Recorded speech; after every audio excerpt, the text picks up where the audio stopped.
guidance around taking notes from books and lectures. Yeah, no problem. Like, don't be taking notes during the lecture exactly, because then you're not listening to the lecture.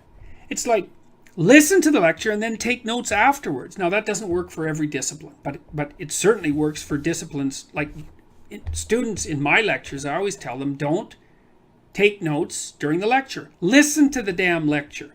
You can take notes afterwards, because what that does is force you to practice remembering. And then with regards to books, it's like, read, don't highlight, don't underline. Like that, I think that's just rubbish. I think it's pseudo work. Read a couple of paragraphs or maybe an essay, something like that, depending on the density of the book.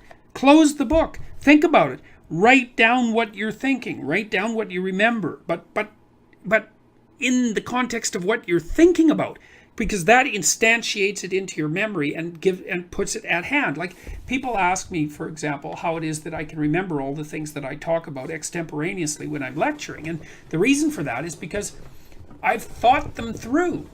You know, I read them and I think, oh, okay, well, that's an interesting idea. How does it relate to all these other ideas that I know? Like, what is its significance for this idea, and what's its significance for this idea, and do I believe it, and how might I criticize it? So it's kind of like I'm attaching little memory hooks to it in 5 different ways, and then I've got it. It's part of me, and that seems to be part of recall rather than recognition. And recall is the spontaneous act of remembering something complex. And when you recall something, you're actually practicing remembering it. And that's what you need to do if you want that to be part of you. So I would say, separate out the function of reading and note-taking. So read, think, write. Or read, write, think. Because the last 2 things are quite similar.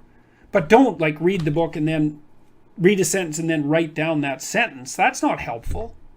You could read the sentence, close the book, and then reformulate the sentence so that now it's your sentence, man. Then you'll remember it. Then you'll understand it. That works really well.